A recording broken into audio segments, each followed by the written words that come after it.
Okay. Tonight, our speaker is animal rights activist Craig Seeman. Craig became a Green in 1993 and was one of 2 Green vegetarians who became the first Green candidates for office in 1994, eventually running for office 7 times so far. In 2016, Craig co-founded the Green Party Animal Rights Committee. As a professional videographer, Craig has been documenting animal rights protests and events throughout New York City. He's a member of Voices for Animal Shelters, lobbying the New York City Council and the state legislature for shelter reforms, advocating for no kill. Also joining us tonight is another animal rights activist, Tracy Lal, who is the Humane Party organizer for New York State. The Humane Political Party, and Tracy is herself the 2021 candidate for New York City Council, as far as the internet said. We haven't asked her to present any formal remarks tonight, but we're very pleased to have her with us to add to the discussion. Welcome, Tracy and Craig. Now, if you'll all please mute yourselves, including me, we'll hear from Craig Seeman. Hi. I'll just add and embellish the background a little bit. One thing I'll note is in the progression of the Green Party, in almost every country where the Greens developed, subsequent to that, they developed an animal issues or an animal rights party. And I think that's significant. It always seems in most countries, especially in Europe, that seems to be a sequence of political events.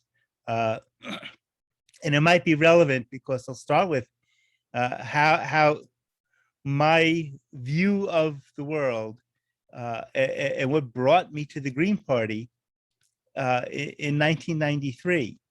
I mean, I had been aware of the Greens. I had been an active Democrat up to that point, and but I started at the encouragement of Del Lausa, a friend of Howie Hawkins. It was not Howie Hawkins, a name some of you know, but it was Del Lausa of Nassau Greens started talking about green politics. And I picked up a book by Greta Gaard, who is the founder of the Minnesota Green Party. And Greta Gaard is a well-known ecofeminist. And there were principles in the Green Party then that unfortunately I think have been diluted. They're not gone, they're still there, but their original meanings have been lost. And it was the original meanings and understanding of these interrelated political issues, which involved animal rights, which attracted me to the Green Party. One was social justice, the other ecology. And as part of ecology, it had to do with the treatment of non-human animals and nature and subjugation. One of the common problems in this society is this subjugation. And part of that became what was a green value you used to hear called post-patriarchy. Post-patriarchy, society, many societies had become patriarchal, and patriarchal societies tend to be top-down, I mean, culturally male-dominated, top-down, hierarchical. Somebody was on top, somebody else wasn't, and those who were underneath were in some way subservient. And part of what I felt was wrong with society is our ecological view is that we humans always view ourselves as on top.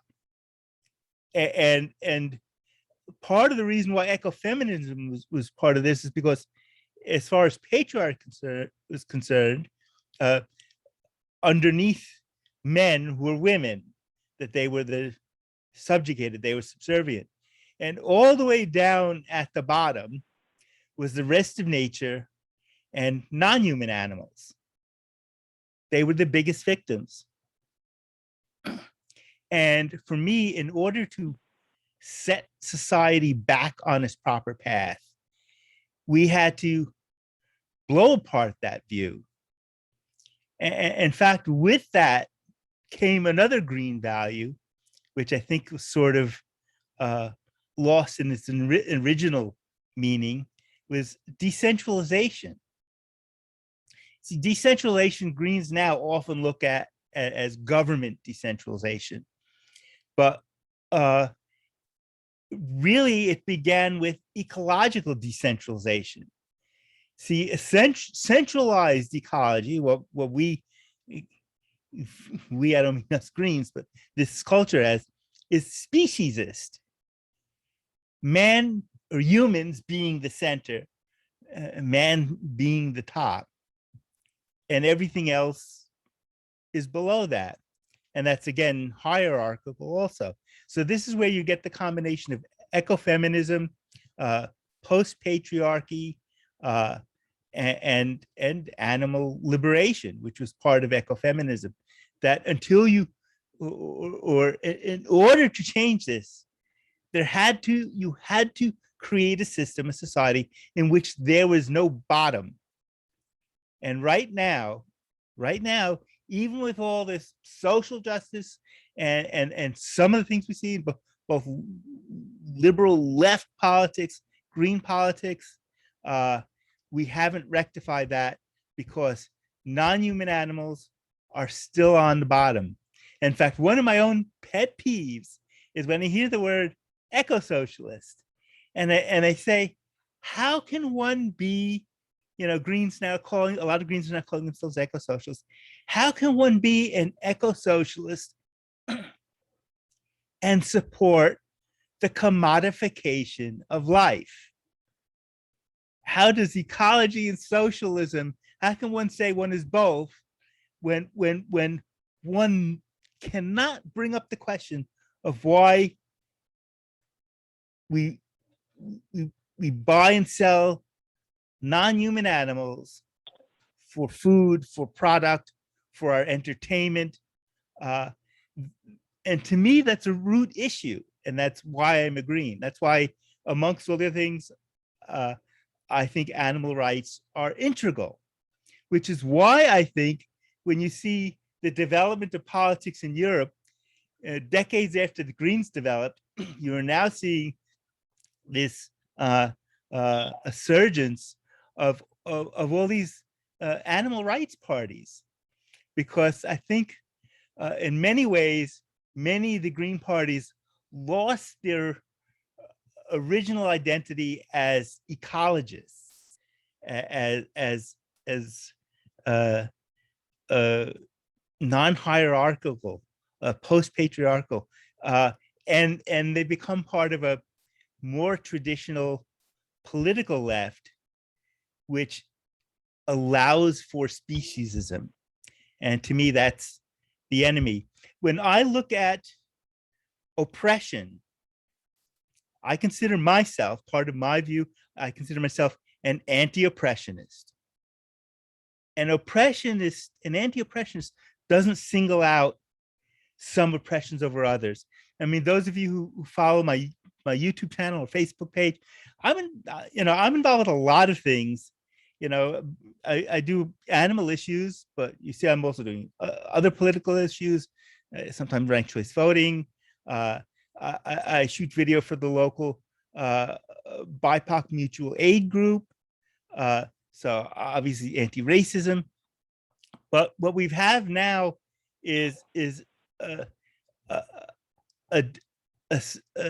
left that's divided, where my social justice issue is more important than your social justice issue.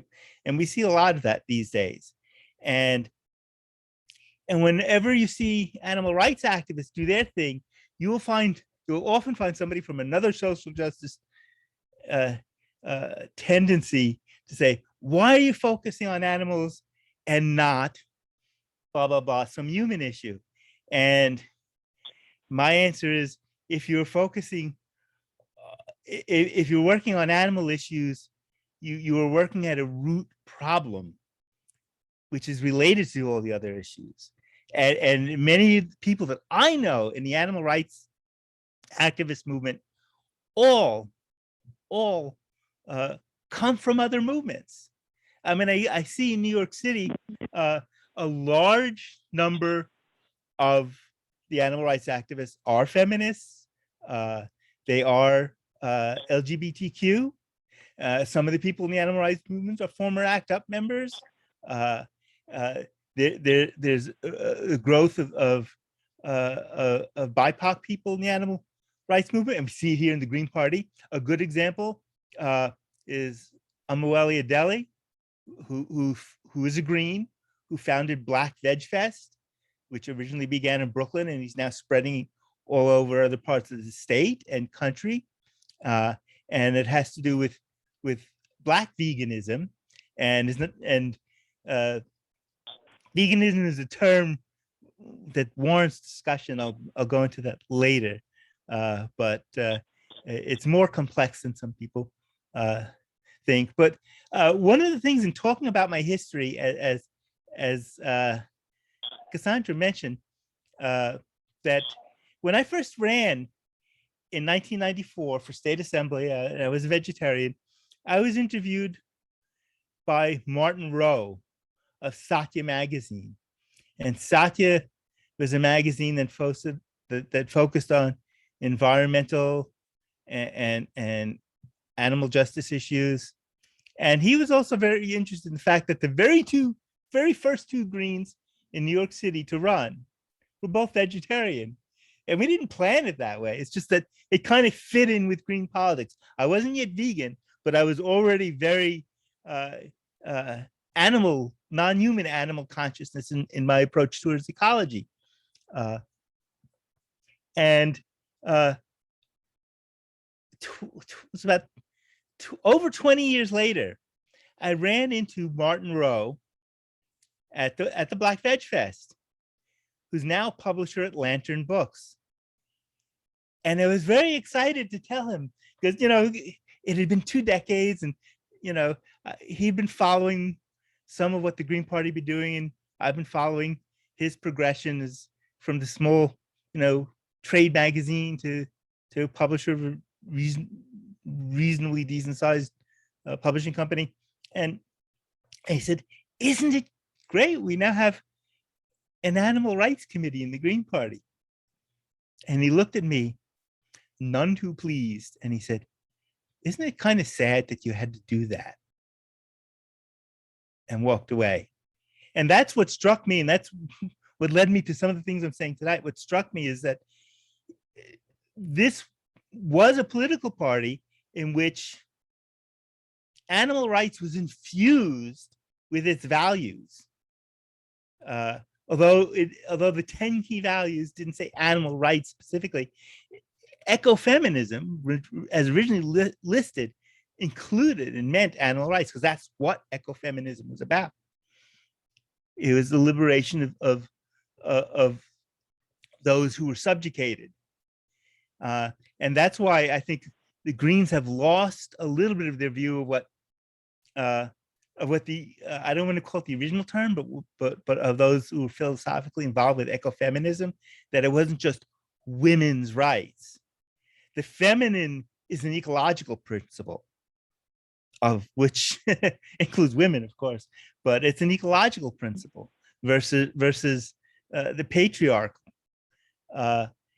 And I realized the concern about, have we lost what our original intent was as this came about? And I should mention, as part of why how ecofeminism relates to animal rights is some animal rights activists will point out that animal agriculture always involves female gender exploitation. Cows milk, chickens eggs, and animals, well, to anthropomorphize, raped, but artificially inseminated to breed and to be product. And at root is the exploitation of the feminine. And that's where ecofeminism is, nature is also that way. Ecosystems are also that way. It's what parts of our ecosystem is exploited that results in a centralized patriarchal system. And that's why when people resort to modern terminology of women's rights and equal pay, and ecofeminism was a lot broader than that. Decentralization was a lot more than grassroots participation. It wasn't just grassroots democracy, because it wasn't just a government thing. It was an ecological thing. And I think it's important that we hold on to the Green Party as an ecological party, and sometimes it shifts closer to an environmental party. And to me, I differentiate.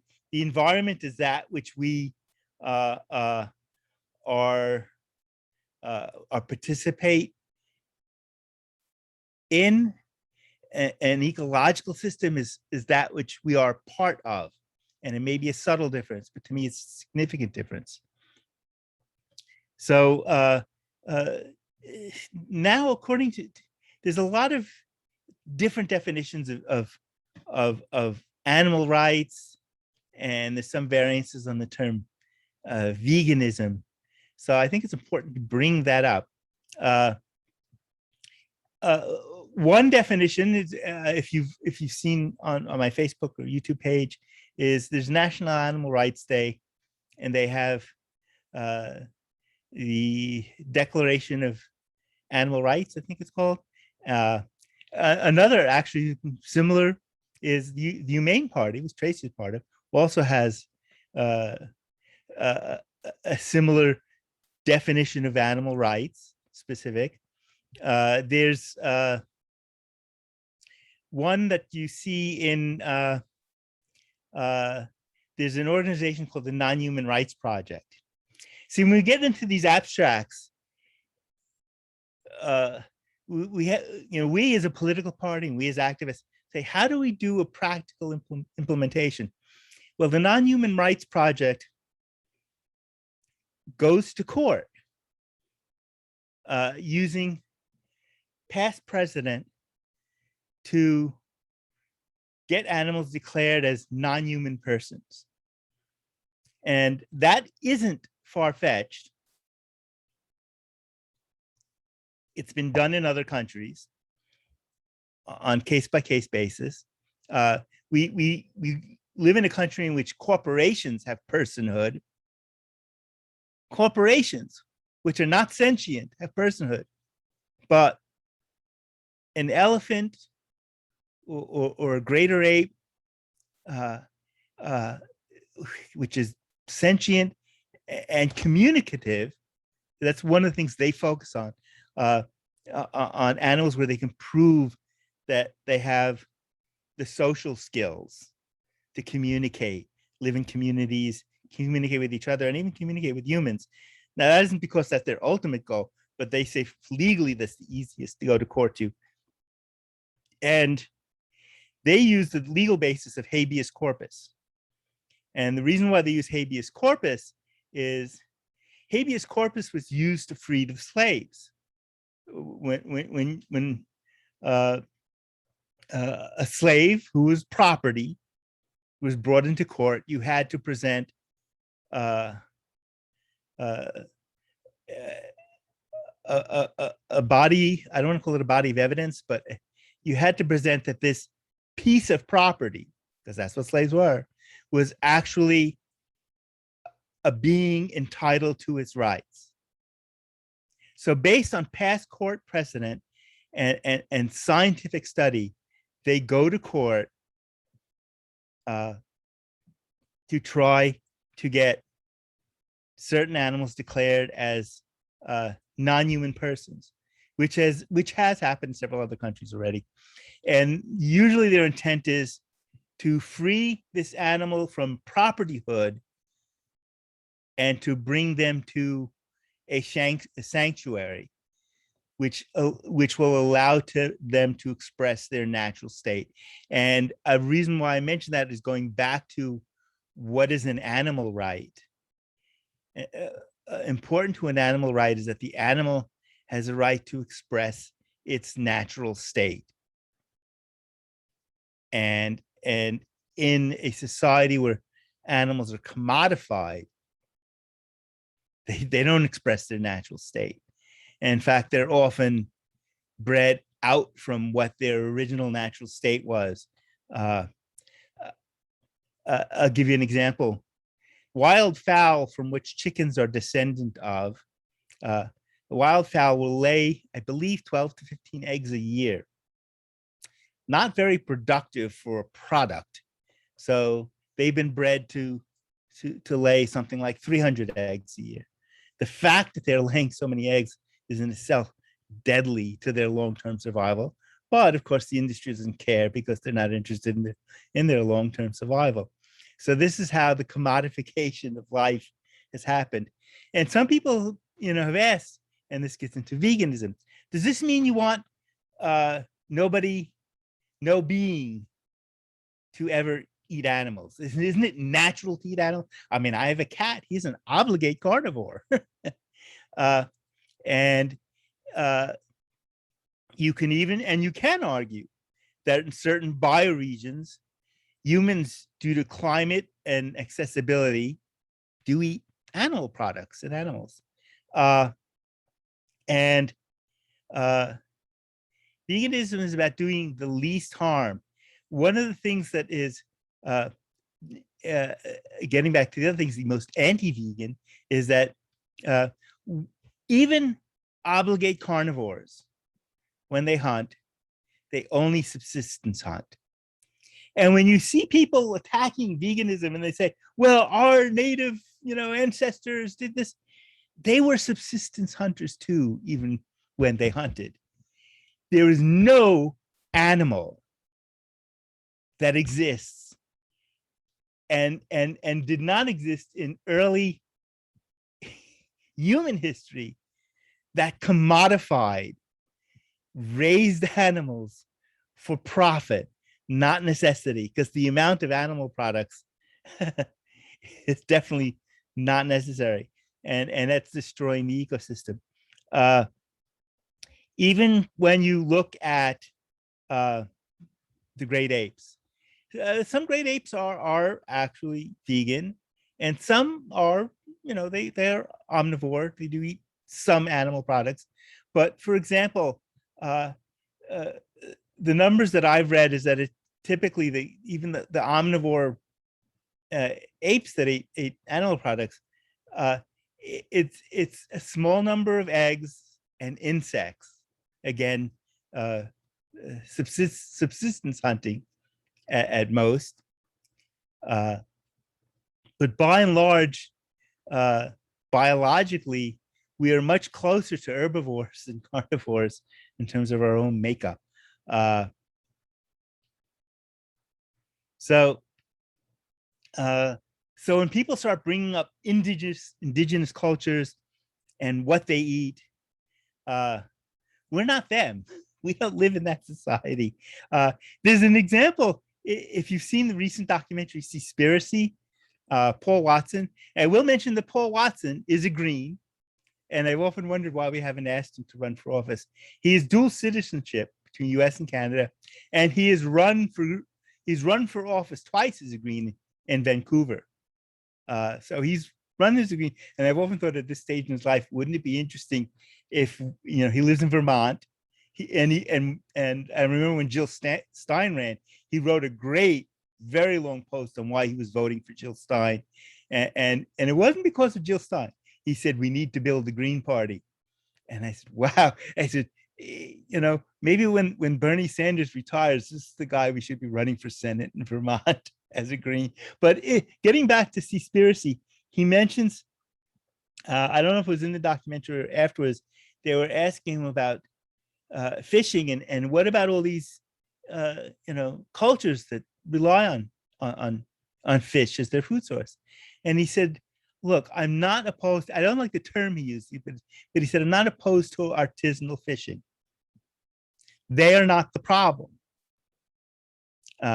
I hate calling it artisanal because it seems like they were doing it for artistic purposes rather than survival. But the thing is, our ecosystem is entirely out of whack, and modern animal agriculture, depending on whose measures you look at, range from as bad as all transportation, all global transportation, versus versus as much as equal to all fossil fuels, to 50%. Because when you start looking at animal agriculture, you're not just looking at the animals and the methane and the CO2, you're also looking at the deforestation and the fact that a large number, it's funny, you get these people say, well, plants have feelings. Well, if I told you that 70% of the plants that were grown were used to feed animals for human consumption, well, if you really think plants have feelings, you should still not eat animals, because a lot fewer plants will demise in the process. In the process. And I have to bring up related to that, because one of the things Greens asked, because again, getting back to the political thing, does this mean that all Greens have to be vegan, should only be vegan? And this is an interesting thing, because this is something with Tracy and I could have a discussion about. But one of the things I'm aware of and sensitive to is that as someone who considers himself an environmental ecologist, also, I don't drive a solar powered car. Maybe I should. That there are, and this is where I will argue with other vegans, there are challenges for some people in becoming vegan, and some families becoming vegan. And of course, one of my political objectives, and should be an objective of the Green Party, is to address that. Part of it is the subsidization, the government subsidization of animal agriculture, and the reason why it's so much less expensive. One of the problems is when an individual who wants to become vegan can probably do it fairly easily. They can change their diet. The costs by itself aren't expensive. The problem becomes when you start substituting with processed foods. The processed vegan food equivalents tend to be more expensive than their animal product items, and that's part of it is the government subsidization. And if you have a family and they're expecting their hot dogs and burgers and cheese, grilled cheese sandwiches, you're then looking at the alternative and saying, wow, that's going to be costly. Whereas an individual can look at stuff and come up with beans and quinoa and rice and something holistic, and then an occasional processed food. So I recognize those challenges.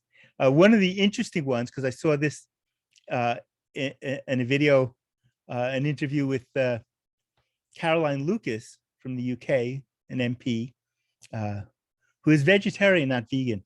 I will mention that Natalie Bennett, who was at one time the chair of the Green Party of England and Wales, Natalie Bennett is a vegan, and she had a lot to do with that happening there, that they've actually had an outspoken vegan leader who made very close ties to the vegan society there. But when Caroline Lucas was asked, she says, she says, "Why you're a vegetarian? Why aren't you a vegan?" And she said, she said, for me as an MP, it's actually very difficult because I travel a lot.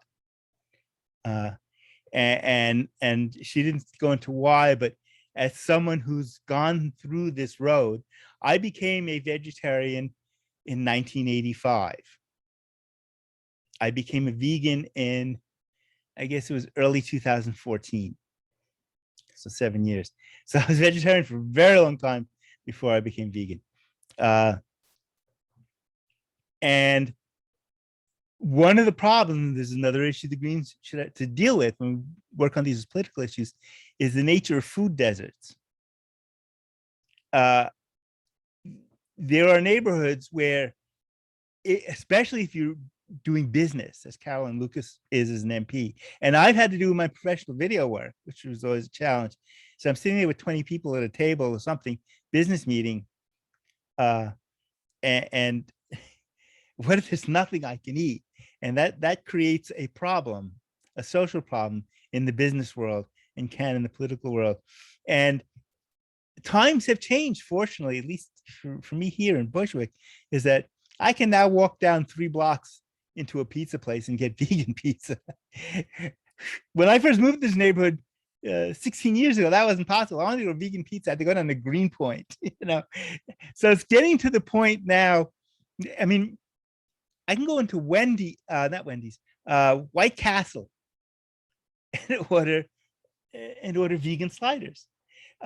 It's gotten to the point where you can pretty much, in some neighborhoods, in some areas, go into any place if you need to deal with business and it's prepared food, you can still get a vegan meal.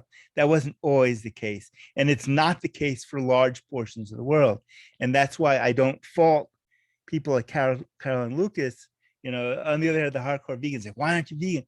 And she's like, I'm thinking of her and she can't travel 15 blocks out of the way if she has to meet with, an office holder or an elected official because she'll only eat vegan. She has to go with where she has to go, and then she has to decide whether she'll eat anything at all or nothing. With that, I'll just mention a few points, and I think we should take some questions. What we need to do as Greens, I mean, as part of the Animal Rights Committee co-chair, and we now have a new co-chair, Megan Cassano, I think his name she used, Megan Cassano Callahan, who replaced Mary Lawrence, who resigned, is that oftentimes we Greens look at things that like taking positions on the national level or even state level, but there's a lot we can do on the local level, some of which was mentioned in terms of lobbying on local and state issues, municipal issues. Animal shelters are one. In New York City, it's the equivalent of our wet markets. We have 80 slaughterhouses in New York City that we want to get closed. Another is how animals are treated within municipal government, which is why we push for a Department of Animal Welfare, because oftentimes animal issues are either pushed under health, meaning human health, not animal well-being, not their health, or even sanitation, and have never been treated as beings unto their own right, which we think a city is responsible to. And these animals are very much related to voters, since many of us voters interact with animals regularly and do base our political decisions on that. And I would mention one Green who's actually probably not well known for his animal rights activism, but was featured in a documentary called Boots on the Ground, is Cam Gordon, city council member in Minneapolis. And he was one of the leaders of the no-kill movement. Politically, he's the only politician in the documentary. And no-kill, for me, is one of the good bridge issues, because some of the leading people in no-kill are vegan, but obviously one doesn't have to be vegan to be in it. Nathan Winograd of No Kill Advocacy Center is vegan. He actually has 2 vegan cookbooks out. And he's also, because he got so well known as an animal rights activist, as a companion animal rights activist, he's committed in the next year, he's going to talk more about his other animal rights issues also. But when you connect this politically, I often find companion animal issues to be good bridge issues. If you can feel compassion for cats and dogs, it may take some work, but cows, pigs, rabbits, chickens, and it's funny because the Yulin Meat Fest, the Dog Meat Festival, Dog and Cat Meat Festival is coming up again. It's ongoing right now, and people look at how it's horrible there, and I say, well, we have the equivalent going on right here with bunny rabbits. I can walk into my local animal shelter or rescue and adopt a couple of cute bunnies. I can walk down the block to the local wet market and have two similar bunnies killed for dinner. And we talk about, because people say dogs. Well, of course, people relate to dogs. And why don't people who relate to dogs relate to other animals? But right here in New York, you see it with bunnies. Dogs there, bunnies here. People think of bunnies as cute pets, and yet they're meat for some. So as activists, I think it's important to use these issues as bridge issues. Animal shelter is one issue, but some of these other issues that I brought up before, like food deserts, the cost of food is another example. When you start bringing these issues together, which is, I think, the original intent of the ecofeminists, to show how they were all related, it's a lot easier to get people to move. And I have, in my own activism, seen people who are burger eating, dog lovers, pit bull lovers, walk into the vegan restaurant and said, wow, I'm doing it. Because they had all this social support, who amongst their fellow dog and cat lovers, because so many of them were vegan. And even if they weren't, all didn't immediately become vegan, they were all able to go to a vegan restaurant together and not feel isolated.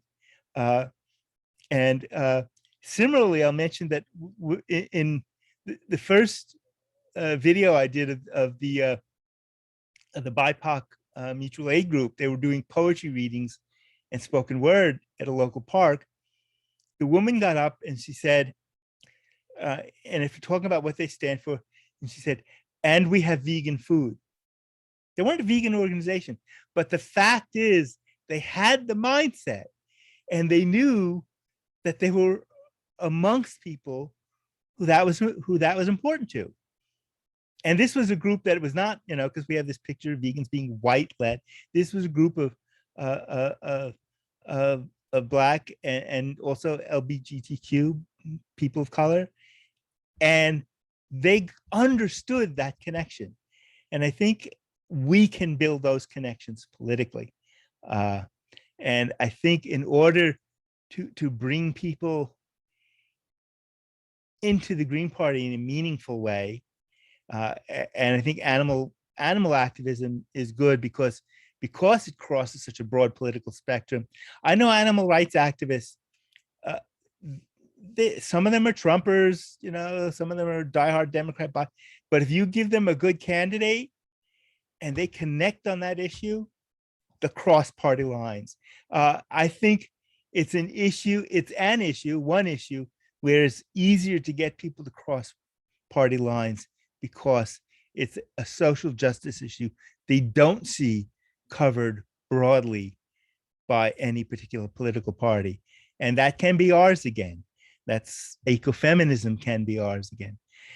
So I'll stop there and people can ask questions. And I think Tracy could join in also with some comments, because I do think where the Humane Party is sort of an outgrowth, as they've seen in other countries, how there's sort of an outgrowth of probably some of the criticisms I mentioned about the Green Party here.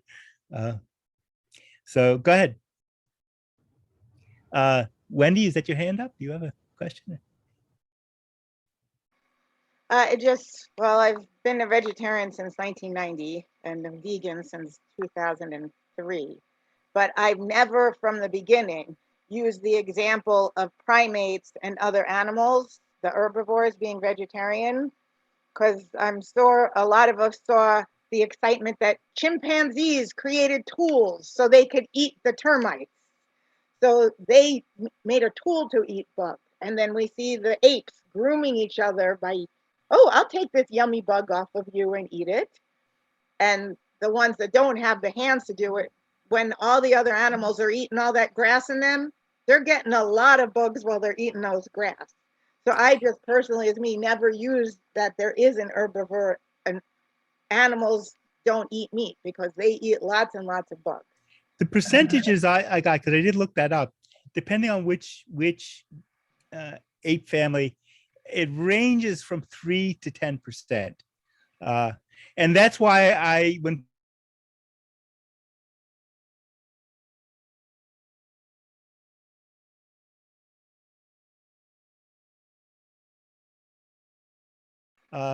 are all subsistence hunters, and with apes, because apes, they eat insects, they also eat eggs, but they eat eggs from wild fowl. They'll put their hand up into a nest and grab a few eggs and eat them raw. And that's another thing. All these other animals that are subsistence hunters don't cook animals, because biologically they don't have to. We really, humans are great survivors. And yeah, the old story, if you're on a deserted island, and it was funny because I mentioned two other well-known vegans. Well, one is well-known, but Gary Francione, who defined himself as an abolitionist, was having a discussion with Chris Hedges. Chris Hedges is a vegan.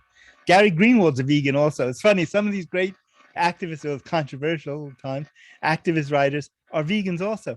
And Chris and Gary, the reason the conversation began, Chris Hedges mentions, is that Gary had made some comment about supporting the Palestinian people, and the whole idea of that you can be vegan, as I mentioned before, and involved with other issues, but they started playing, because they know each other and they're friends. They're both from New Jersey, and I do think they hang out together.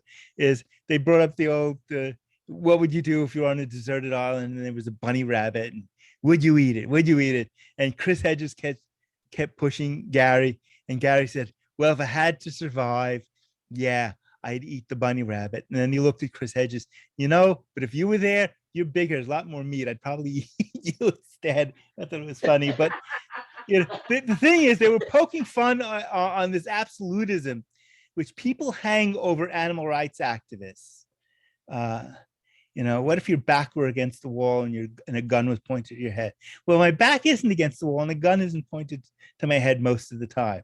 And the fact that an obligate carnivore eats animals as a subsistence hunter has nothing to do with what I choose in a grocery store. Absolutely nothing. For the vegan living program, we give people a booklet of all the stupid questions that you are going to be asked, that we've all been asked. Well, will you eat meat in this situation? Will you eat meat in this situation? And we've all been asked them. So it's just like all the stupid questions you'll be, what the stupid answers we can give them are. Yeah. In fact, I mentioned that because one of the first groups I got, vegan groups I got involved with, is Pamela Rice, who wrote, which was then the pamphlet, later became a book, 101 Reasons Why I'm a Vegetarian. Because back then people didn't always differentiate between vegetarian and veganism, which in itself became another interesting discussion. But 101 Reasons Why I'm a Vegetarian. She was vegan. And we used to hand out these flyers, which were all about, the silly questions and her responses to them. And she eventually founded the Veggie Pride Parade. And through the Veggie Pride Parade, when Pamela Rice finally wanted to retire to other activism, she asked me who I thought would be good to take that over. And that's where I thought of the Humane Party, and contacted Tracy, who contacted Maggie Sargent, But uh, and I will say it's interesting that when that came to mind, what did not come to mind was, oh, the Green Party, because Pamela Rice's mission was that animal rights activism should be a political thing. And that's, to me, is also important that it should be for the Green Party. But I think that's part of the reason why the Humane Party and their equivalents have grown all over Europe. And it's not because, and I don't think it's because people are just voting because they're voting for animals. I think it's because these animal rights parties connect their issues to other issues. I think people aren't thinking, oh, I'm just voting for farmed animals or to stop fur or something like that. It's that they understand that this is what one would call a root or a radical issue. And it gets into radical ecofeminism and why animal rights was very much part of that. Okay. Jim. Oh, yeah, Craig, I was wondering, I heard that in Spain, that, the Green Party and others have done some good work regarding animal rights. They've been fighting to, I guess, make bullfighting illegal, and also that they've done some work with personhood for primates. I was wondering if you know any of the concrete things that have been done in Europe. I know here there's, I guess, been a lot of good work done on circuses and stopping that, but I was just wondering what's been done in Europe that maybe we could do here, especially regarding personhood of certain animals. In fact, one of the big battles over Brexit and the EU is that because of the nature of the EU, there was a collection of political parties and elected officials who were focused, amongst other things, on animal issues. And that included the animal rights parties in Europe. It included the Greens, who were focused on such. Keith Taylor, who's retired now, was a big animal rights activist from England. Keith took over when Caroline Lucas was elected, went from the EU to the Parliament MP, British Parliament MP.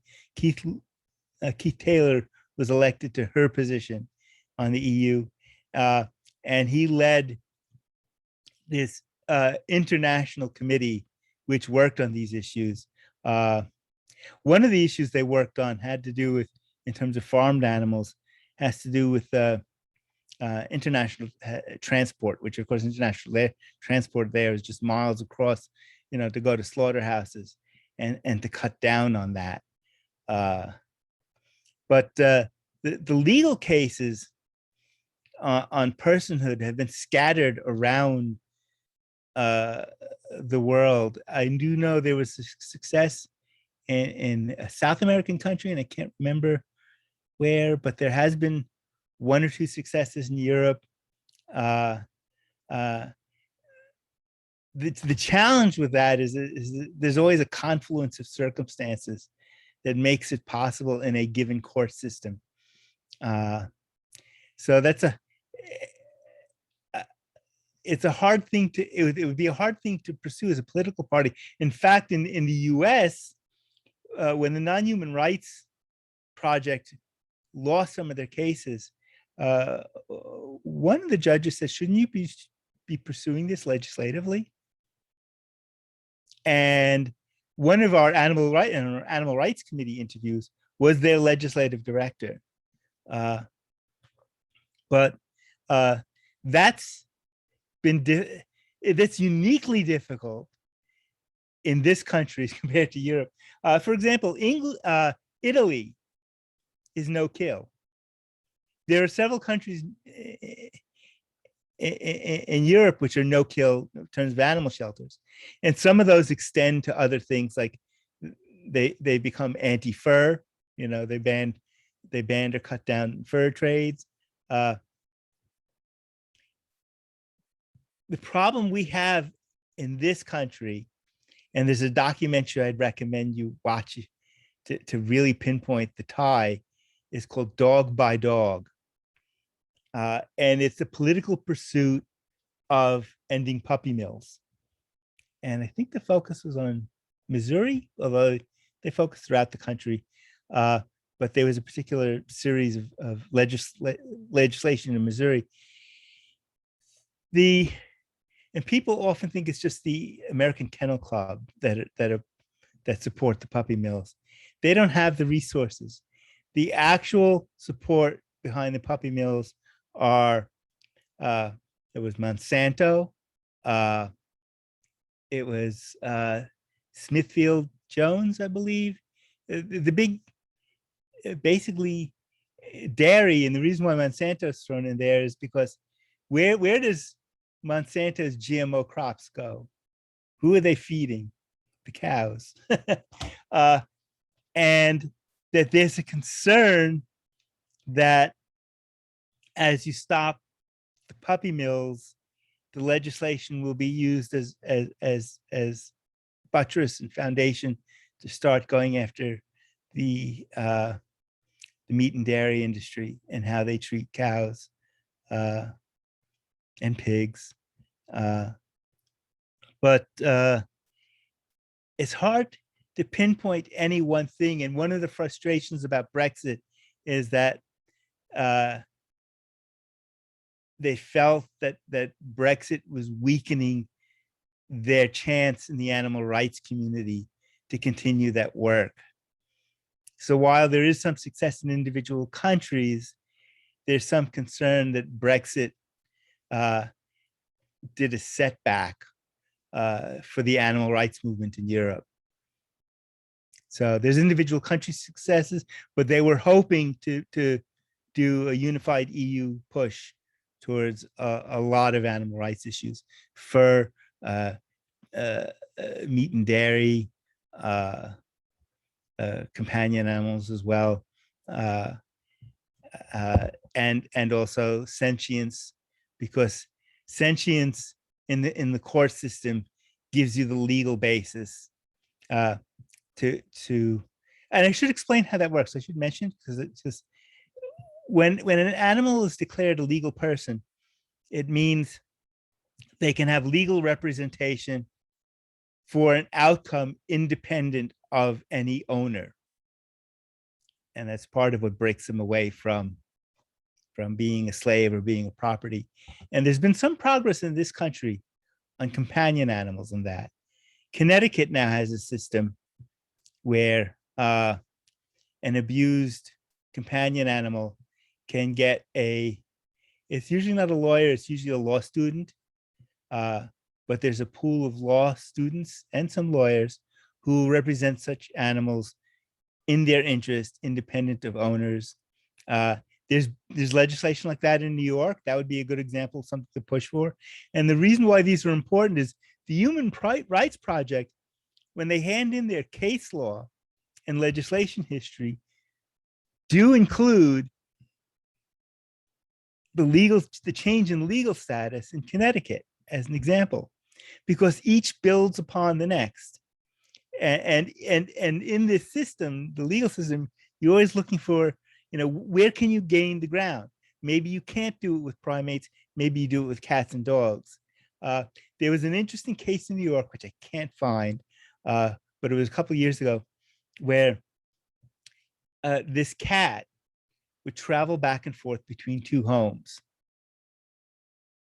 And apparently, I don't want to say he had two owners, but it became a custody battle, not a traditional divorce custody battle, but a battle between the two families and whose cat was this. And the judge made a decision that the cat would choose. And it's a little bit funny because, why and how a cat would choose is subject to some debate. But the fact that the judge made the decision that an animal has the cognitive ability to make its own decision as to which family it wants to be with is significant, because it moves it beyond status of ownership. That doesn't mean people still won't be guardians of animals. It's, think of, parent relationship to children. You don't own your kids, and if you abuse them, you would be subject to, and your kids could actually fight you in court if you did something horrible to them. But you do have a responsibility towards them. And this is where we get into the areas of what level and which animal, and to how we interact. I mean, I would never say there's no need, because people who are anti animal personhood say, oh, you should allow dogs and cats and cows and pigs to walk around the street, and next thing you know, you're going to be fighting for their voting rights or something like that. No, it's nothing like that. It's recognizing their ability, their cognizant ability to make these decisions, and they have this. This is not something that requires, higher intelligence, human mathematical capabilities. And there's the argument about that. Well, it's about intelligence. Well, no, it isn't. Because humans vary depending on what kind of tests you use, on their physical abilities, on their capacity, and it's only been in countries like Nazi Germany where people who were mentally or emotionally different, people who were differently abled, were considered non-valuable and executed. So it's not even, well, if chickens are dumber, so of course we can kill them. No, it has nothing to do with the intelligence of animals. It's can they think? Can they feel? Do they make decisions? Can they suffer? Can they choose to do things in their best interest? And they do, because they want to survive. And it's not just survival, because as any of us who've dealt with animals, companion or otherwise, they like affection just like humans. They like cuddling and love and friendship. It's like this little guy who decided to visit me. So we have to break that. And I'm looking in the chat. Yeah, you can't run for president. Yeah, they was talking about Paul Watson. Yes, he could run for senator. Documentary. I'm not sure which documentary you were referring to as a Seaspiracy. I'm reading some of the. Yeah, but Paul Watson is an American citizen. That's why I think of where he could run. He might be the perfect Green to run in Vermont. And he's been very supportive of Greens around the world. In fact, he said that Greens have been most consistent globally in fighting for animal rights. And which might raise the question and thought, why is the reaction now to develop all these animal rights parties, which are rising? But maybe it's because the Greens are focused on so many things. They don't focus on that as much as they should. I'll say that it's a concern of mine because, it doesn't have to be front and center of every campaign, but I go through candidate after candidate after candidate, and how can they claim to be eco-sensitive and not mention non-human animals?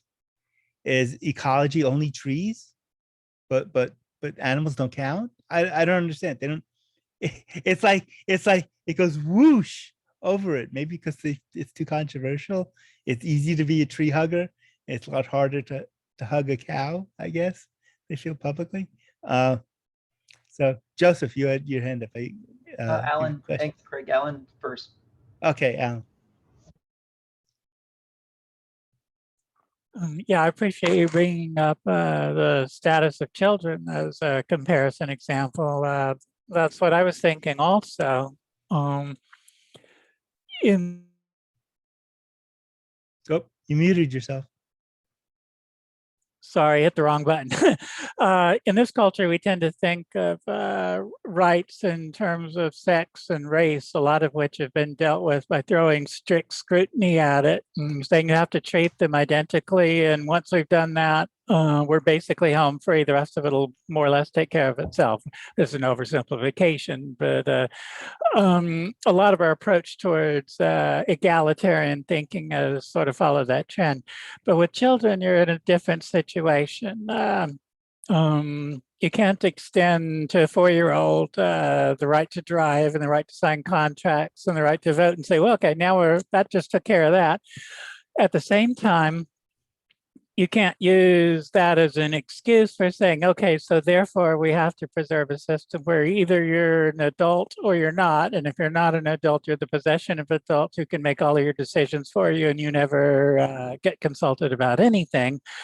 And instead examine ways in which, well, what is the maximum way in which any inclination they have to express what they want gets to be taken into account, and that we regard them as a person, perhaps with limitations for the moment, but not categorically of a different worth than what the rest of us have.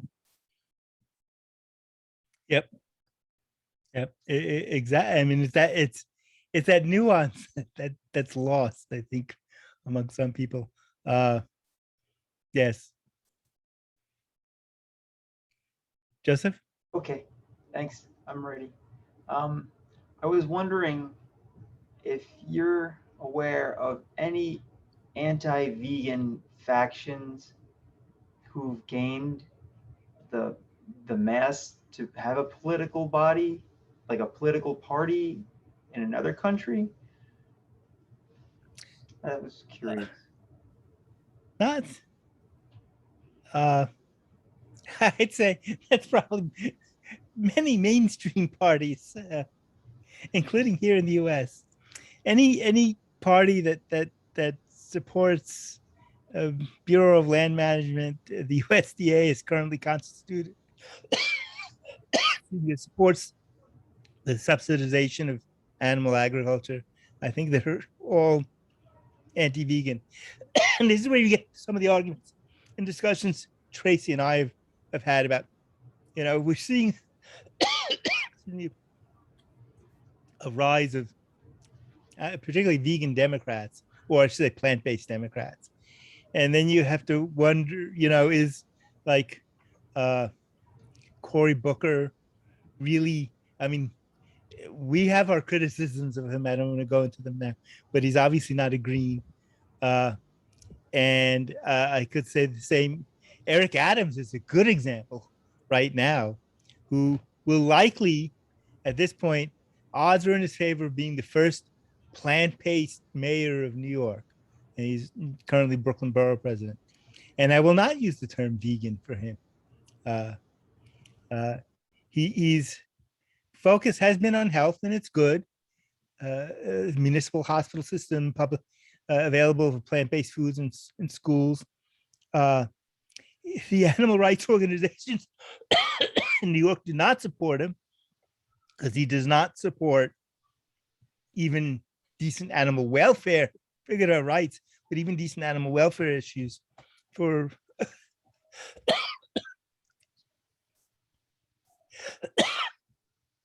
my cat knocked over my water. But for the horse-drawn carriages, which many of the animal rights activists want to end, he will not come out against the whole, Department of Health lack of desire to stop the Kaporos festival. I don't know if you know what the Kaporos festival is. There's amongst ultra-Orthodox a few days each year where they bring in a lot of chickens. They swing them around your head to absolve them of your sins and then cut their throats. And they do this in the middle of the streets in Brooklyn and other parts of the city. And they claim that chickens get used to feed people, but that's not true. They're strewn all over the streets over the next few days.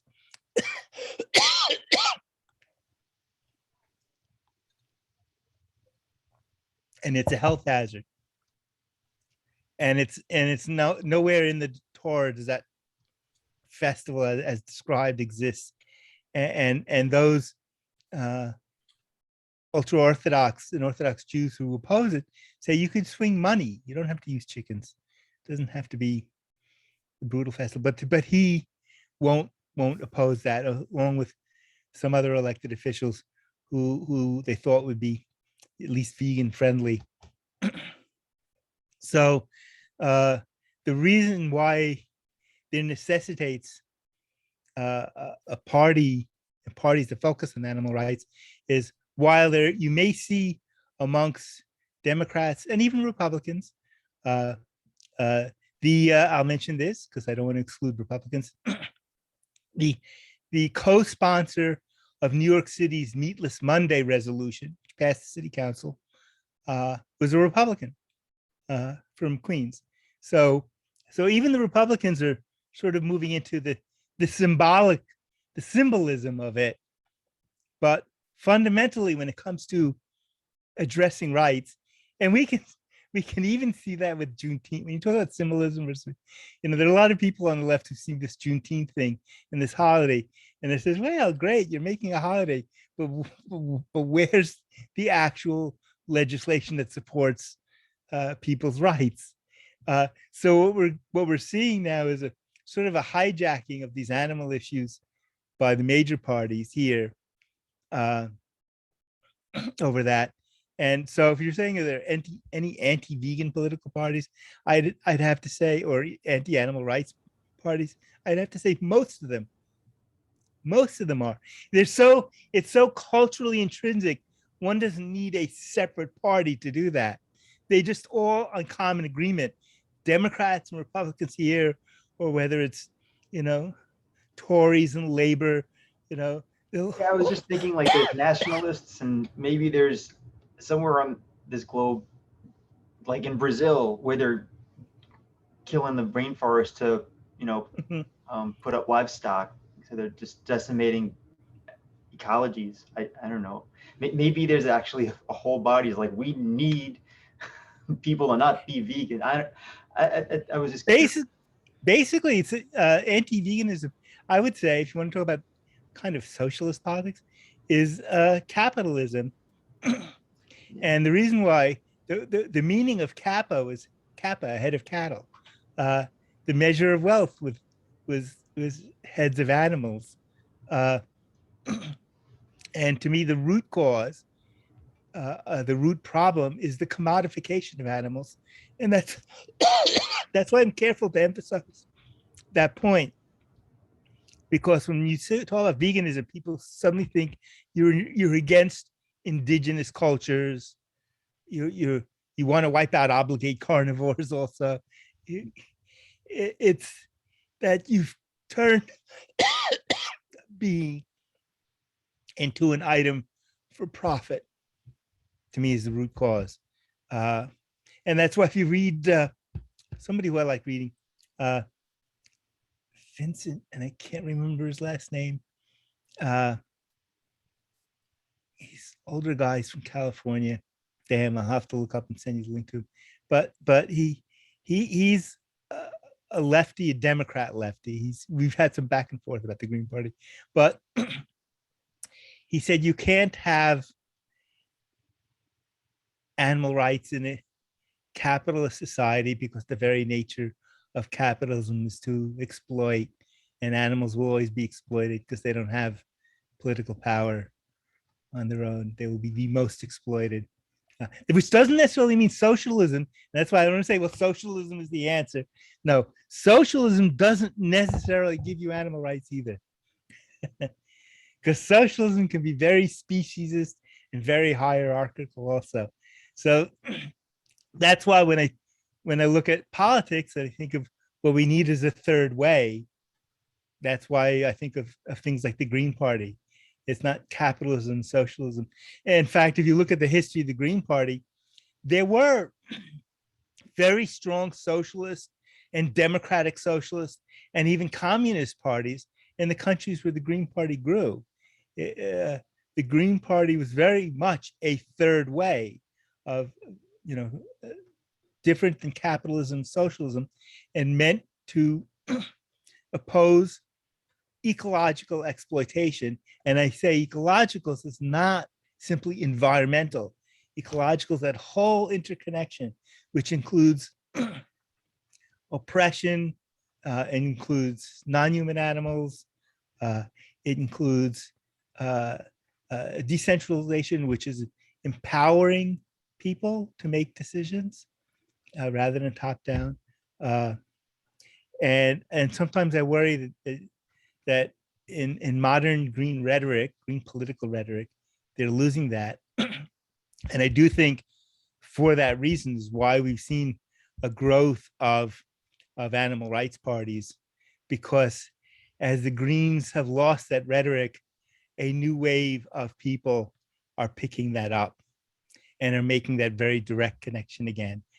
So it's taken us from Greta Gaard in 1984 thereabouts to founding the Minnesota Green Party, and the book, one of the books I think I linked to that Cassandra sent out, which is really an early history of the Green Party and why we ended up where we were headed to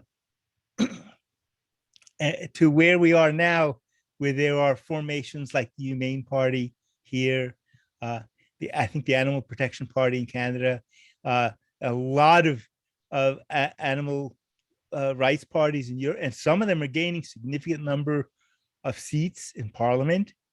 And while it's not enough to pass legislation on their own, they're big enough to be legislative influencers now, so that they can negotiate with other parties to pick up on legislation that might otherwise never get considered. So I hope that. Fantastic, Craig. Thanks. Wendy, your hand's raised. Oh, it's muted. Mute me. What it is what's been going on now in case, because Craig said he wouldn't call him a vegan. Now just called plant-based diet for the people who aren't familiar, because now so and more people eat vegan food. But I even had somebody said, I don't give a shit about the animals and environment. This is what I'm just choosing to eat for my health. So now it's become the change of the people who have a plant-based diet only based on what they eat, where now us vegans are separating themselves for that and saying, well, we also don't eat leather, we don't buy things that experiment on animals and all that stuff. So that's what's been coming for saying, why, well, he eats vegan, why isn't he vegan? So there's been that new culture of that, well, you are just that. Most of us are, it's way beyond just what you eat, where some people it is only about their health and they don't care about the rest of the things. So that's why we're getting a new separate categories now. Yep. And that's also why you see the rise of these animal rights parties who do want their candidates to be vegan, because to them it's it shouldn't say just to them, it's to me too, to anyone who's animal rights sensitive, it's a whole interlocking set of issues that it isn't simply about what or whom you eat, and I should say whom you eat when it comes to animals, that there's a relationship to the world they want people to project. And there's still a concern, I don't have an answer for it yet, of what voters will vote for a vegan candidate. I'm not talking about plant-based, a vegan candidate who will actually talk about issues around factory farming. Matt Funicello is the closest of any green. He's a vegan. As many of you know him, he ran for Congress. In between his first and second run, he became vegan and very outspoken vegan. And he floored people when New York won, did a congressional debate, and he's running in dairy country, and he was talking about, and they were talking about farm subsidies to help the dairy farmers, and he made a comment about not wanting to give them those subsidies he said we should be subsidizing him to move away from animal agriculture. And the debate moderator who asked him the question, her mouth like just went, because she was not expecting a real vegan answer to that he was actually, and I thought it was one of these, I have that video clip saved. It's one of these great moments in, a candidate who gets to be in a congressional debate who really responds back with a real vegan answer, and it just threw them for a loop. And he admits that because he became more outspokenly vegan, because he became vegan in the second campaign, that he said he cut his vote total in half. He said it's one of the reasons why I think he went from like 10% to about 4.5% of the vote. So that is a quandary dilemma. Of course, we as Greens can present the whole cavalcade of issues and interrelationships, so that if the Green were vegan and did all this other stuff, it would still be, Democrat would be able to get away with that. A good example is Jabari Brisbois, former Green city council candidate in New York City, did very well, lost, got about 30% of the vote for city council, became a Democrat, ran for New York State Senate, and is now elected to New York State Senate, former Green. He's a vegan, very outspoken vegan, very clear. He's involved in a whole bunch of other social justice issues. He's a member, very active in DSA, but when it comes to these animal issues, he's very upfront about his veganism. He's not, he doesn't hold back and doesn't sound like he's compromising. So it seems that a Democrat, one who actually is a vegan, he is, unlike Eric Adams, can get away with it. I'm not sure, because if you're Green and you're vegan, suddenly you'll get pigeonholed, like, oh, you're only running for cows. And what about housing? That they don't get the connection. I don't have an answer for that. And that's part of the reason I think why the Humane Parties runs into such challenges here. It's more so here than even in Europe, in that there's still some difficulty in accepting a vegan candidate, and that a vegan candidate is actually running on a whole host of issues. But if you're running in a third party, therefore you must be a single issue candidate, even if you're not, even if your veganism is all about social and economic justice and civil rights and all this other stuff. Do you think people are more receptive to eating less animals than eating no animals? And wouldn't that save many animals' lives? The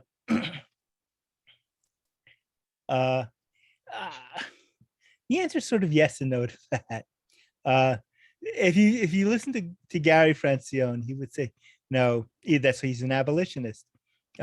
No, although if you dig deeper and listen to him talk about it, he says you start out with your position, which is no, and then you realize you have to make progress. An example is, well, Meatless Monday is one example, and that passed the city council. So you can, you start out with what my position, not me personally, the vegan position, and then you see where you can go with that in society. I would say, in my personal position, I would say, if you can, be an abolitionist, but realistically, that's why I think a realistic political position would be to end animal agriculture subsidies, because you're not even telling people to eat this or eat that, and that is actually, it actually holds to an economic conservative position, just as those of you know about what they called white coast waste. They actually tend to be the anti-vivisectionists. They take a very conservative Republican approach that animal testing is a waste of money. So they approach it as a budgetary issue. And you could approach the ending of the subsidization of animal agriculture as part of it.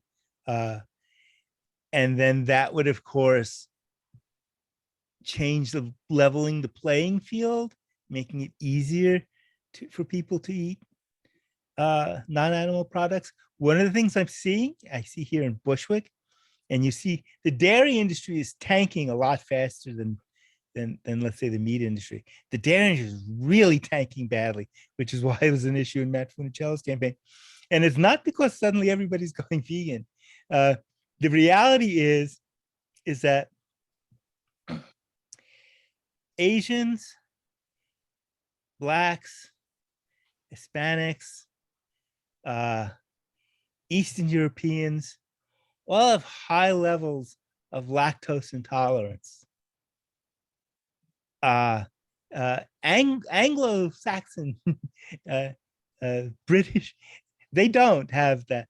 You know, so the old, forget the term I'm thinking of, but the British or British invaders, they could tolerate milk, but as our country culturally diversifies,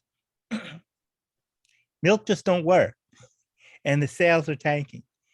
And while that does not involve asking anybody to eat less meat, it's just the nature of of the fact that we don't have the biology. Most humans don't have the biology to handle lactose. Those sales will drop. So yeah, you can. I wouldn't say it's about eating less meat. I think when you look at these issues, you can look at which ones can you tackle up front as an ethical issue, and which ones can you approach from. And this is where, if Greens really wanted to take advantage of their eco-socialism, could talk about the economic issues of food. You don't even have to call it veganism. You talk about the economic issues of food would result in a major decline in animal production as a secondary impact. And I think when you speak to people, you speak in a language they can understand. So if their language is economics, approach it like that. And I know there are some vegans, particularly like the abolitionists, who might curl their nose at that. And says, no, just it's wrong. You have to say it's ethically wrong. It is, but different people progress at different levels for different reasons. And one of the reasons, I'll mention this, I always go these little tangents, is Ronnie Lee, who was the founder of Animal Liberation Front in England, spent a lot of time in prison also as what was the Shack 7, very militant animal rights activist, went to jail, one of these burned down the house, became politically active, and he was one of my inspirations because he was part of the co-founding of the England and Wales equivalent to the committee we have here, Greens for Animal Protection, which they formed, I think, 2 or 3 years before our attempt here. And he said, why, with all those years of activism, why are you now like a green campaigner? And he said, to make these changes, we're going to have to, you can't just make it a personal lifestyle change. It's going to have to be political. It's going to have to be political. And to me, that struck, it has to. Now, we may handle the politics differently. Some people handle it differently than others, but it is a political issue. I think I should give Tracy a chance to talk to some of these issues, since I touched on some things, and she might want to talk about the Humane Party and some of the principles and how they got to be, that, not just the Humane Party, but their equivalents around the world. Since it was asked that she talk. So Tracy, if you're there. Yes, thank you, Craig. I certainly don't know as much as you do, so I don't feel as qualified to give the such depth and detail. So I'll talk about it mainly from my own sort of personal perspective. You know, the reason I got involved with Humane Party was essentially frustration, the lack, although as Craig said, things have sort of been getting a bit better on that front, but really frustration with there not being significant political representation for animals. And so that's how I got involved with the party, and recognizing that I think it's really ahead of its time. I do feel that in 100 years, or hopefully before then, you know, future historians will look back on the era we're in as the Dark Ages, you know, with respect to our treatment of other species. And I feel like the Humane Party is very much ahead of its time in that sense. And I think it is what will happen in the future, whether it's just through evolution of society plus, you know, technological alternatives to animal products. But yeah, I think the Humane Party is ahead of the time. I mean, in terms of what is interesting is that I do think that there is more interest in animal issues at the political level in other parties as well. And for example, I think it was pretty recently in the UK, the Conservative, which are, well, they're probably not as right wing as the Republican Party, but they, you know, they are more considered on the conservative spectrum, actually have an animal caucus that was set up relatively recently. And so, and the Labour Party has like a 50-point animal, it's not abolitionist, but, you know, they have an animal welfare platform that's developed, at least, that they're addressing it. So you do see some progress going on. I personally feel that in a way, and I'm not, you know, by no means a historian that can look at this in a sort of historical perspective, but I feel like the treatment of other species is essentially a form of fascism, at least fascist principles in terms of using power to dictate and to imprison and obviously ultimately take away someone's life. They're really fascist principles, I think, and they're not really viewed. If you look at the left, they consider, you know, a lot of people will consider themselves anti-fascist, but they're engaging in animal agriculture. So I feel like it's a bit of a blind spot, but I think it's improving. And you know, Humane Party is very purist, and I'm by nature a pragmatist, so I do recognize that we're not going to get to abolition overnight, but I do feel it's good to have that ideal out there, so that people understand that's what we should be aiming for in the long term. But obviously there's going to be compromises and steps along the way. But I think just through it, you know, whether or not we get candidates elected, and, you know, it is hard in this sort of essentially a sort of two-party political framework, it's quite hard to get, we don't have proportional representation. It's quite hard to get parties elected in this framework. I mean, third parties elected, as you all know. But I think just by existing, the Humane Party has served a very important purpose of having this ideal embodied. And I think just by that existence, it's the yardstick by which all other parties or platforms can be measured. And I think that is a useful thing in its own right. Obviously, like Craig said, most parties fall up very, very short on this front. But I do feel it's very important to have that kind of ideal end game, which I think we will get to eventually. But yeah, it might take a while. Yeah, I mean, that's, I can't add a lot, you know, Craig's expert and knows so much about the history and also the local politics. But yeah, that, you know, that's kind of what I got involved. And I do feel that at the local issue, there is a lot of potential. We tried to, you know, try and recruit some vegans to run as candidates. We weren't able to. It's partly because we didn't really get started early enough. But we're going to do that in the next bunch of elections. But if you look at, you know, the local level is definitely important stuff. And I think what Craig was saying about a lot of it's economic, you know, the subsidization of animal agriculture exists.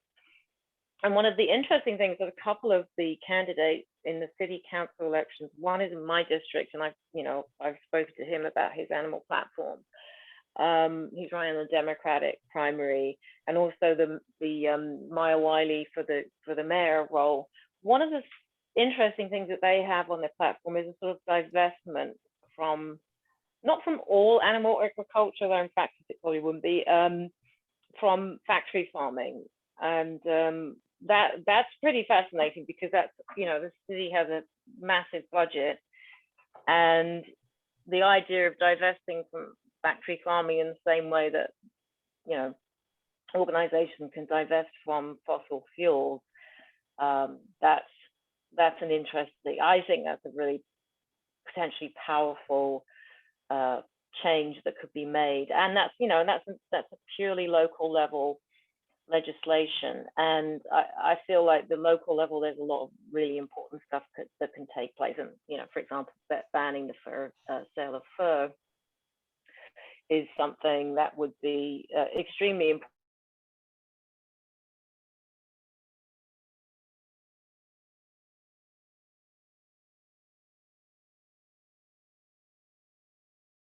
for retail industry in the city.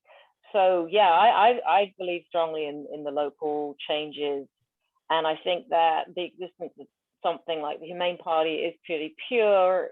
You know, it doesn't have any elected officials yet, but I think just literally existing has a lot of value in its own right. And so I kind of choose to spend some of my efforts supporting the Humane Party and hopefully recruiting some candidates to run, or we do also endorse, but they do have to be abolitionists. So not everybody takes that stance. So, but yeah, that's.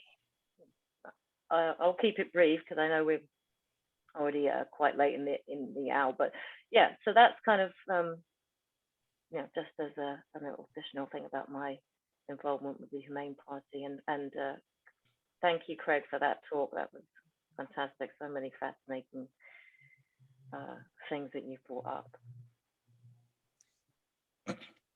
And I'll mention that New York is still a fusion state, even though they've gotten rid of a lot of the parties like us in terms of ballot access. But in New York, it would be very easy for somebody who, you know, assuming the ballot access, could run Green and Humane at the same time. Especially if they, you know, if they wanted to run Green but wanted to make really clear that they were also, you know, abolitionist, vegan, and voters could choose whichever line, but they would be available, and the candidate could make it clear to both constituencies. Yes, yeah, exactly. It's a great feature, actually. Yeah, because Greens, I just mentioned, because sometimes Greens say, well, we're against fusion.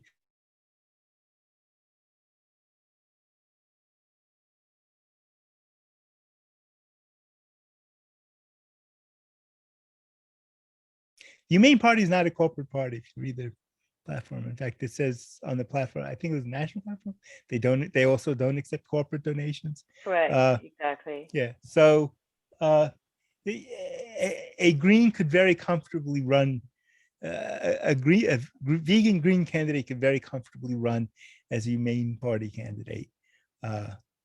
There wouldn't be any political issues of, you know, it's very like-minded. Yeah, I mean, the main thing is just to endorse, we need somebody to sign the oath, which is that they are an abolitionist and that they will use best efforts to progress towards that. Unlike most other parties, Humane Party is not something that would violate the Green Party rules on cross endorsement. Right. Yeah. Right. I mean, because we'll often hear there's like Greens, you know, Green socialist candidates, but, you know, Green Humane is also a possibility, and like some of us should make, you know, should make that clear also.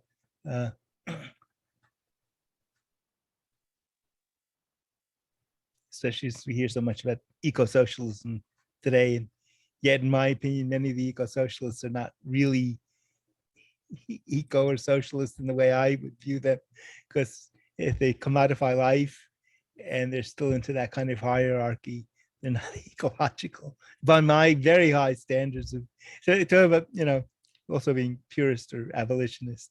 To me, if you're going to be ecological includes non-human animals and their rights also. It's not just trees and plants. Craig, I wanted to ask a question. In Nassau County, there's a farm. There may be more than this one, but there's one called White Post Farms.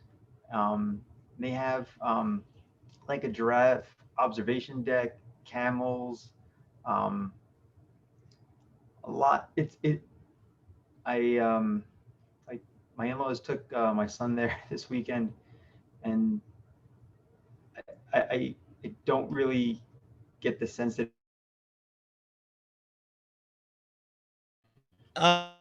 And things similar to that actually exist in New York. Believe it or not, just outside the city, upstate, is a place called Pets Alive. And they're not just about pets. They have goats and this. And, I mean, they were originally in you know, I don't shouldn't live with it originally, but they did cats and dogs, but they're actually sort of other animals too. So it depends on whether, because I know Pets Alive very much acts also as sanctuary and or tries to rehome these, you know, if they can get a pig into somebody a home that knows how to handle a pig. Again, this is in New York City, it's upstate, where people have that kind of space, where people will sanctuary these animals. The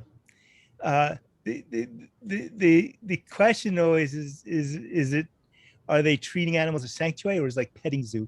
And that I can't answer, but there are a number of things like that in New York, farms and even animal rescues, that also deal with none. And that may be something that needs to be looked at in terms of, if you enjoy government and regulation, you know, because what we don't want is there have been cases where some places have claimed to be sanctuary, and they've been more zoo than sanctuary in terms of the treatment of animals, and that's an issue. The issue of zoos itself is you know, if you want to talk about a thing that gets my dander going amongst Greens, there are so many Greens that support zoos, and it actually, this is something we're probably going to take another round at on the Animal Rights Committee, and that people don't understand. Zoos are sanctuaries. There's a difference, and sanctuaries can do all these things too. Yeah. I'm sorry, I didn't mean to cut you off. That's why I was questioning, because they call themselves a farm. I don't know, you know, on the spectrum, But, is it a zoo? Is it as a sanctuary? But I mean, if the animals having, which if they it, do they have space? I don't know. I Are they wasn't free? there. Because I know some of the, like the some of the sanctuaries upstate also function as, like, you know, you mentioned farm, like they function as bed and breakfast. You go up there and you pay overnight, and you and if you superficially, you could say, well, it looks like a petting zoo. You pay overnight and take your kids, and you get to hang out with the cows and the pigs. But and there have been some controversies over some of them. I see them even amongst the animals. Oh, they're not really a sanctuary. They're just a petting zoo, you know. But that's why there's a lot of gray area in there. And you know, what would be good is to have a litmus test of are they free roaming? Do they have proper medical care, food care? Are the environments appropriate for the species? Yeah, did the animals come from mills? I don't know. Like, there's lemurs there. I don't know where they get these. I mean, they look, in the pictures, they look like they have these great, some of them have great habitats, but I'm not an expert. I don't know. Yep. Oh, thank you. Yep. Yeah, I wish there were standards that could be visible and they've had them and get checked off, but I don't. Cool. Wendy. So there is this whole discussion with all this stuff because the majority of us that became animal rights activists met the animals in zoos or in all these things. So it's this whole debate is how do you get them to love and honor and understand these animals if they're just seeing them on TV? So that's also a big debate that I got in so much trouble because I found out by me they had goat yoga. So I thought, oh, I know some of my friends that love goats. So here's goat yoga, and they're like, oh no, those goats are being treated terribly just to be there for. So it's a how dare you promote that because they're on farms and then they're being killed and they're just there to work for the farm and all this stuff. So it always gets into these different levels. I'm like, well, what if one person goes to the goat yoga and then decides, oh, this could also be meat. I'm gonna stop eating goats. So it all becomes a different debate at what level and what's acceptable and how to more ways. If one person stopped eating goats because of the goat yoga, oh, it's the same thing with the petting zoos. And then we all learned about our animals, most of them by petting them and caring about them. That's So why it's some a of the very common problem within the community of how do we get them to love them if you can't look them in the eye and see them looking back at you? well, what we need to do is re-envision sanctuaries and how they would look in different environments. What would an urban sanctuary look like? Exactly. You can't really have a sanctuary. I mean, we do have sanctuaries here on one of them, a new one that started on Long Island. Now everyone's protest. A lot of people are protesting the most recent one that opened because the guy wasn't doing a good job. So there is a small one. And then I started this thing that there's the vegan living program, and they brought where it's then people are pledges, and then we have sponsors or coaches. And then we went to a farm sanctuary in New Jersey, and this guy who I became close friends with since then. We went to this one in New Jersey, and he said, it wasn't big enough. I was expecting so much more. And I was like, to go vegan, he needed something more extreme and bigger and more beautiful. It's like, what did you need to make you change and make it? You need more animals there to see more. Is like a documentary. Oh, it didn't see the suffering enough. And I'm like, okay, so then what does help you want to change? Yeah. So it's everyone at different levels of kind of thing, what helps them and what is okay and what isn't okay.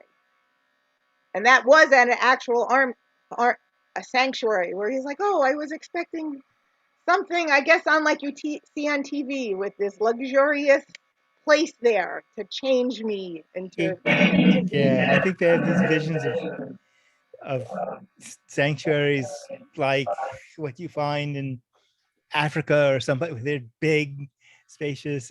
That's why it takes some thought as to what that would be like. I know it wouldn't be as if there are some that with far fewer animals in the same space and more appropriate development might work as sanctuaries. Most, I shouldn't say most, but a lot of sanctuaries I know in New York State, they're sort of like petting zoos. You pay and you go there and you visit the animals, and a lot of them are just outside of the city. It's hard to do in the city, but there are places, like Woodstock, and there are certainly places on Long Island that have that could have the space. Those spaces is such a premium now in Long Island. But I wondered, do you know Lion, Lion? What's his name, John? Yeah, out on Long Island. He might be a good person to talk to about, at what point can a place actually be a sanctuary, and then what would be appropriate for that sanctuary. John I mean, right. DiLeonardo. Yeah. But Yeah. the name of the organization is Lion. So Long Island. Long Island. Something. Yeah. He's another one of the, when I talk about people I've videotaped, I've videoed him a few times speaking. He's made it to Newsday and News 12 a lot, his organization.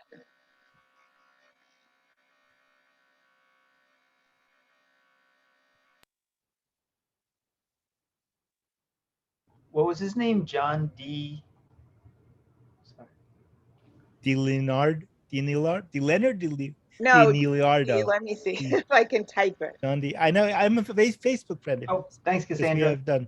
Okay, thank you. There you go. The Lion Long Island. I think they said they were Orchestrating the thinking nature, about changing it because people think of it more as if he's got Dia Leonardo, like maybe it's his organization rather than what it stands for. But sometimes you change the name of an organization, but people still only remember the first one anyway.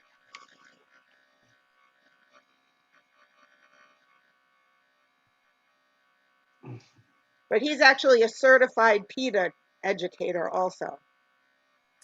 And that's a topic I think that would be another. I'm not a fan of PETA, but that's another thing. Politically, I'm always open to working with organizations who I don't agree with on everything. I'll just mention the two biggies for me with PETA. There are others, but for me, they are support breed-specific legislation on pit bulls, and they've opposed TNR work that people are doing around the country. And there's good and bad TNR. I'll say that. It's, there's real criticisms of some TNR. In fact, they're getting, New York City is getting hit with one of those now. See, a real good TNR involves managed colonies. You do not dump the cats back out.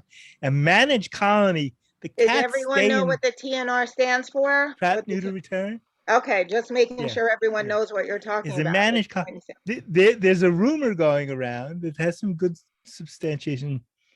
Shelter Reform Action Committee says that the ACC is dumping cats out onto the street. Not managed colonies, they're dumping, and that's the problem. That's the thing that's the bad reputation. And I can understand Greg, we've had this discussion, like TNR. I mean, the Audubon Society is strongly opposes it because it doesn't really work. The number of birds killed. It depends where you can take them away from the birds. Huh? They remove the cats from no, they don't. Brooklyn Bridge Park. They pulled them out of Brooklyn Bridge Park. It's a real issue. They for example, in Jones Beach, finally the American. They shouldn't be in Jones Beach, though. Hold on, yeah. You pulled them out of Jones Beach. Yeah, but what I'm saying is people were neutering and then putting them in Jones Beach. That's dumping. That's not real TNR. And people were, there were homes built there for. Anyway, free roaming and feral cats kill, like 1.5 to 2 billion birds in the United States a year. So that's a problem. And TNR, I mean, we would advocate that cats get, let's say, like dogs, that they get registration, also that they are kept in, no-kill shelters. But TNR has not worked. TNR, I'll give you an example because Bidewee now does TNR. They took it over from Mayor's Alliance. They went into, there was a landlord in Greenpoint who wanted the cats removed. Turns out the landlord actually had a big rodent problem. The cats weren't managed though. They went in there, TNR'd, and managed the cats, and the rodent problem went away. They had a rodent problem. There weren't birds there. Good TNR will pull them out of where the birds are and put them into where the rodents are. For example, a lot of people let their cats roam around the neighborhood. I've seen that's irresponsible. So many birds in cats' mouths. Craig, it's a real catios. Issue. Huh? Catios. You know what a catio is? No, what's that? Huh? No, what's that? A catio is you make it's like a patio. It's a confined space. So the cat has a confined outdoor space they cannot get out of.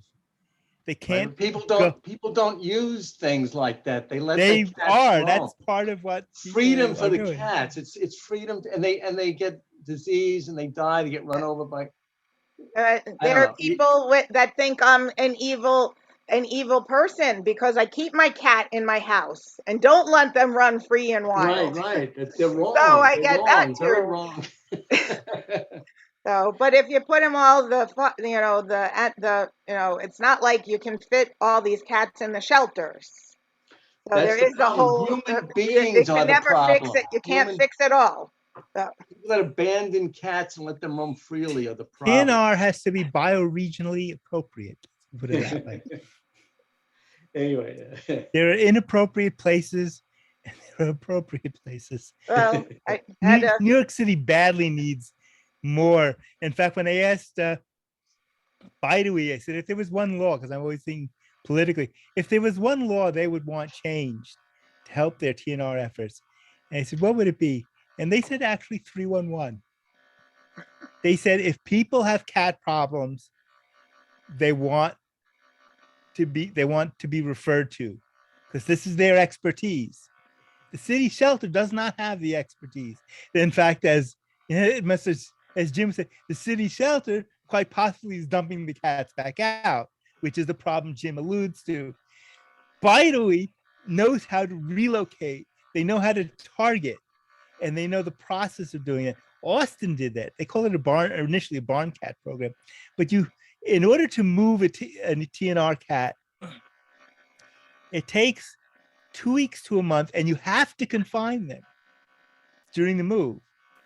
You have to reestablish them in that location because cats are very territorial.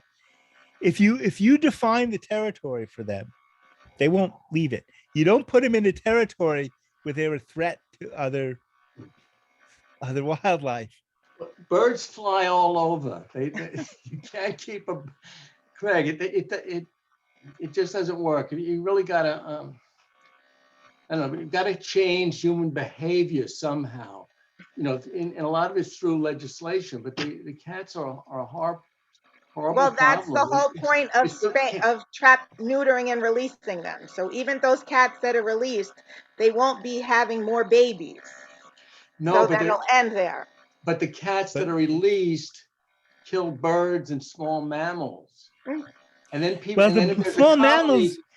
And then if there's a colony, people tend to bring more. So it doesn't The work. small mammals may not actually be a bad thing. There was an interesting woman.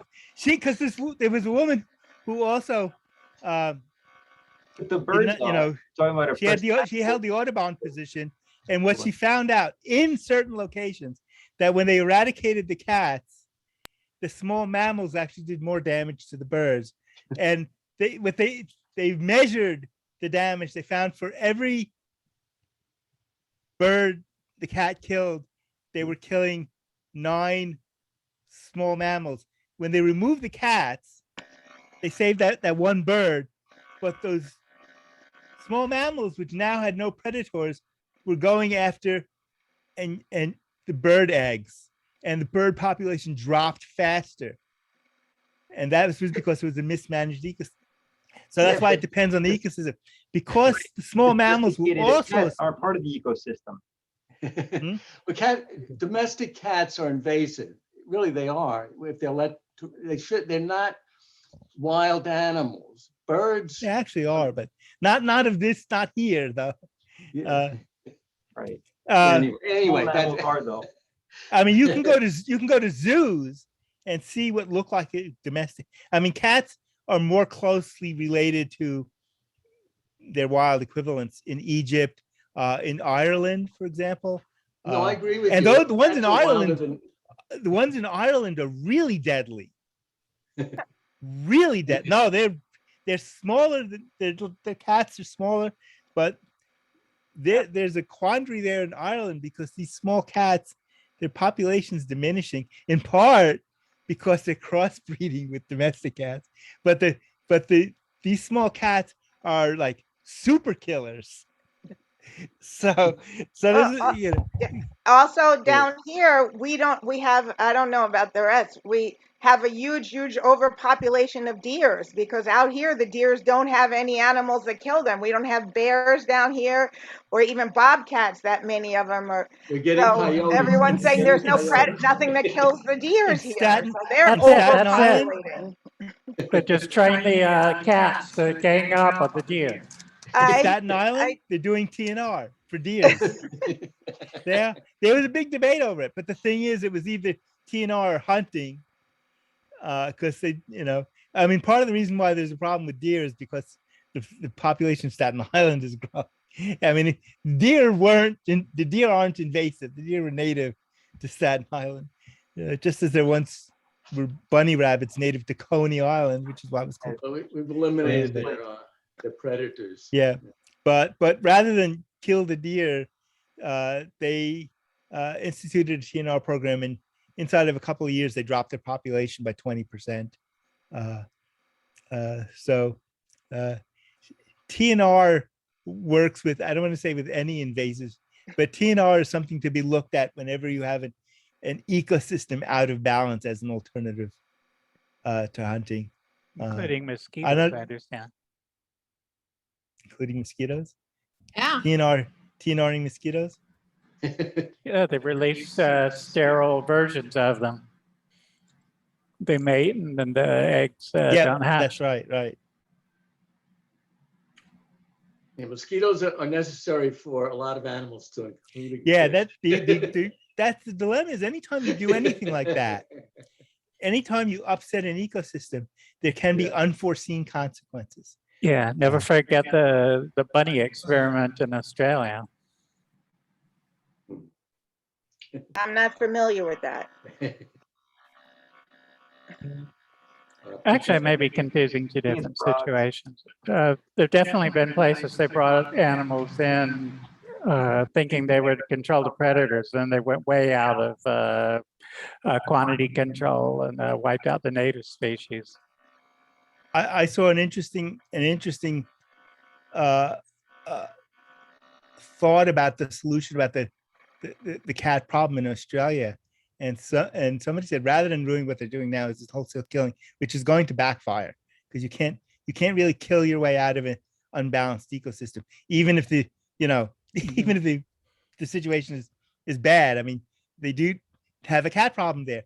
Somebody said what they really should be doing is reintroducing the dingoes, which are indigenous, which had been wiped out, because they would be a natural predator to the cats. They would lower the cat population, and since they are indigenous,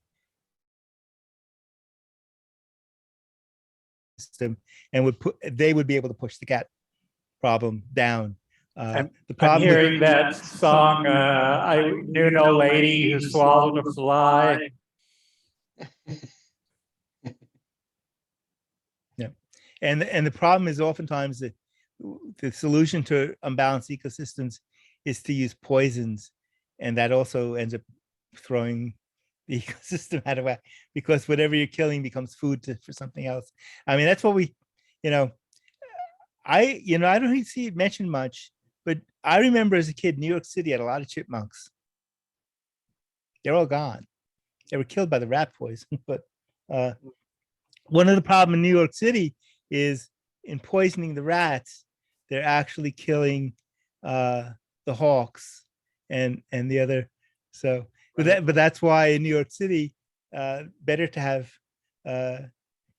cats go after the rats than poison the rats and kill the hawks, because you're killing birds actually by killing the rats. Neither solution is good, Craig. Well, that's the problem is, Nathan Winograd says ultimately everything's invasive, so nothing's invasive, because everything moves and ecosystems change.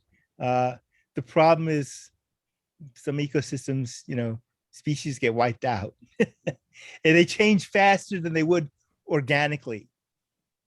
There's so many of us that whatever we do starts throwing everything else out of balance. it becomes a numbers problem. We do anything to any significant degree, we have this out of proportion effect on the ecosystem. Yes, we're the only species that incorporates exotic animals into ecosystems continents away, and it, it perpetuates. So, I was gonna say, I've got to go now, Yeah. but I want to thank Craig and Tracy for that. fantastic. It was very interesting. I learned a lot, Craig. Yes, we should probably not continue to monopolize Craig's time indefinitely. Thank you so much for coming and speaking with us, Craig. And You're Tracy too. It was wonderful. Thank you.